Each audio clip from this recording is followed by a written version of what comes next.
ایک قسم وہ ہے جو فتح مکہ سے پہلے کلمہ پڑھ کے مسلمان ہوئی، ان لوگوں کی درجہ اللہ کی بارگاہ میں زیادہ ہے۔ جو فتح مکہ کے بعد مسلمان ہوئے، اگرچہ وعدہ ان کے ساتھ بھی رب کریم کا ہے، سارے ستارے ہیں، سارے عظمت والے، لیکن چونکہ فتح کے بعد آئے تو ان کا وہ والا درجہ، ان کا درجہ زیادہ ہے جنہوں نے اسلام کی غربتوں سے پیار کیا، جنہوں نے بھوک سے پیار کیا، جنہوں نے بدر کی تنہائیوں سے پیار کیا، جنہوں نے احد کے پتھروں سے پیار کیا، ان کا درجہ شریعت میں زیادہ ہے۔ اگر آپ تعلق رکھتے ہیں نا، یاد رکھیں اتنی دیر کے جتنی دیر کام چلتا ہے، جتنی دیر ہمارا کسی دوست کے ساتھ تعلق ہے، تو یہ رشتہ کمزور ہے، اس میں وفا نہیں ہوگی اور کسی نہ کسی جگہ پہ ٹوٹ جائے گا، کسی نہ کسی جگہ پہ آ کے ختم ہو جائے گا۔ صوفیاء یہ کہتے ہیں کہ اولاد کے ساتھ بھی اس تمنا کا رشتہ نہ رکھو کہ وہ میری وفادار ہوگی اور میری وہ کل کو خدمت کرے، کمیٹی نہ ڈالو کہ یہ بچے ہیں تو بڑے ہوں گے تو میں آرام سے بیٹھوں گا تو میری پینشن لگ جائے گی، یہ روٹی کما کے لائیں گے، یہ تو کمیٹی ہے، اولاد تو نہ ہوئی، کمیٹی نہ ڈالو، چھوڑو اس چکر کو۔ اولاد فرما بردار اگر ہوگی تو اپنے فائدے کے لیے ہوگی۔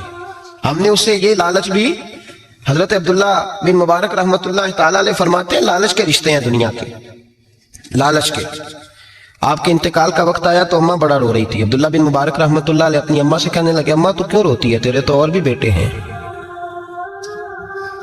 تو میرے بعد لوارث تو نہیں ہو جائے گی، آخری وقت ہے، نزع کا عالم، اماں تو کیوں روتی ہے، اور بھی بیٹے ہیں؟ تو اماں کہنے لگی بیٹا اور بھی بیٹے ہیں، پر جس طرح کا دھیان تو رکھتا تھا وہ نہیں رکھتے، جس طرح وقت پہ دوائی تو لا کے دیتا تھا وہ نہیں لا کے دیتے، جس طرح تو میرے کھانے پینے کا خیال رکھتا تھا وہ نہیں۔ کہنے لگے اچھا اماں اس کا مطلب ہے تو مجھے نہیں رو رہی، تو اپنی ضرورتوں کو رو رہی ہے کہ روٹی کون دے گا، کھانا کون لائے گا، دوائی، میں سمجھا تھا شاید مجھے رو رہی ہے۔ بیوی سے پوچھا تو کیوں رو رہی ہے، تو کہنے لگی تیری وجہ سے میری بادشاہی تھی، تو موجود ہے تو خاندان میں، معاشرے میں میرا ایک وقار ہے، تیرے بعد تو بیوہ کی زندگی ہوگی۔ آپ فرمانے لگے اوہو میں سمجھا تھا شاید مجھے رو رہی ہے، تو اپنے وقار کو رو رہی ہے۔ بیٹوں اور بیٹیوں سے پوچھا تمہاری آنکھوں میں کیوں آنسو چھلکتے ہیں؟ کہنے لگے ابا جس پیار سے باپ شادی کرتا ہے دوسرا کوئی نہیں کر سکتا، اور جس محبت سے باپ لا کے کما کے دیتا ہے دوسرا کوئی نہیں دے سکتا۔ فرمانے لگے اوہو میں سمجھا تھا مجھے رو رہے ہو، تم تو شادیوں کو رو رہے، میرے ساتھ تو تعلق ہی نہیں۔ پھر عبداللہ بن مبارک رونے لگے، اب پھوٹ کے روئے۔ کسی نے کہا آپ کیوں روتے ہیں؟ فرمایا آج سمجھ آئی ہے، میرے ساتھ اگر بے لوث رشتہ ہے تو یا خدا کا ہے یا محمد مصطفیٰ کا ہے صلی اللہ علیہ وسلم۔ آج سمجھ آئی ہے، وہ میں نے جن کے ساتھ تعلق مضبوط کیا ہی نہیں، کبھی فجر چھوڑی، کبھی زور چھوڑی، کبھی یہ رہ گیا، کبھی وہ رہ گیا، کبھی داڑھی کا پروگرام بنا، کبھی رہ گیا، جن کے ساتھ میں کمزور تھا وہ میرے ساتھ مضبوط تھے، اور جن کے ساتھ میں مضبوط تھا ان کا میرے ساتھ کیا حال تھا۔ یہ کمزوری ہے رشتوں میں، وفا نہیں۔ ہمیں تو بھائی کام پیارا ہے، چام نہیں، بالکل۔ بچے شکایت کرتے ہیں، کہتے ہیں ابا کماؤ پتر سے پیار کرنے لگا ہے، بچے شکوا کرتے ہیں، کہتے ہیں جو آدمی جیب میں زیادہ پیسے ڈالتا ہے ابا جی کا پیارا ہے۔ باپ شکوا کرنے لگے ہیں، کہتے ہیں میں مالدار ہوتا تو میرے بچے بھی فرما بردار ہوتے۔ رشتوں کو روح کا رشتہ بنائیں، وفا کا رشتہ بنائیں، وفا کا۔ کتے کا ذکر قرآن پاک میں آیا ہے، اس لیے آیا ہے کہ اس نے اللہ کے ولیوں سے وفا کی تھی، اس لیے آیا ہے کہ اس نے اللہ کے ولیوں کے ساتھ وفاداری کی، وفاداری کی تو اللہ نے اس کا ذکر ہے قرآن۔ رشتے لگانے کا لوگوں کو بہت شوق ہے، حالانکہ رشتہ لگانا اتنا مشکل نہیں جتنا نبھانا مشکل ہے۔ ہم ساری زندگی یہ ثابت کرنے کی کوشش کرتے رہتے ہیں کہ ہمارا جو فلاں آدمی سے تعلق ہے وہ بڑا مضبوط ہے، ہم یہ بتاتے رہتے ہیں کہ مجھے تجھ سے بڑا پیار، اور بتانا بھی چاہیے۔ نبی پاک صلی اللہ علیہ وسلم نے فرمایا جس سے محبت ہو اسے بتایا کرو کہ مجھے تجھ سے محبت ہے، تاکہ وہ بھی تم سے پیار کرے، یہ بتا دینا چاہیے۔ لیکن بتانے کا حکم ہے، ساری زندگی ثابت کرنے کا حکم نہیں۔ ہم ساری زندگی یہ ثابت کرتے رہتے ہیں کہ میں بڑا فرما بردار ہوں آپ کا، میں بڑا تابعدار ہوں، میں آپ سے بڑی محبت کرتا ہوں، یہ ثابت کرتے رہتے ہیں۔ رشتے نبھانے سے بات بنتی ہے، ثابت کرنے سے بات نہیں بنتی۔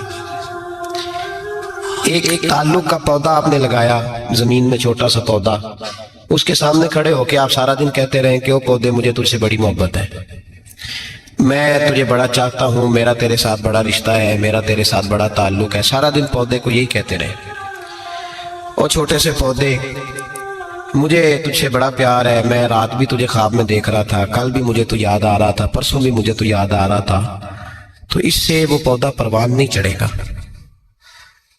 پروان چڑھانے کے لیے اسے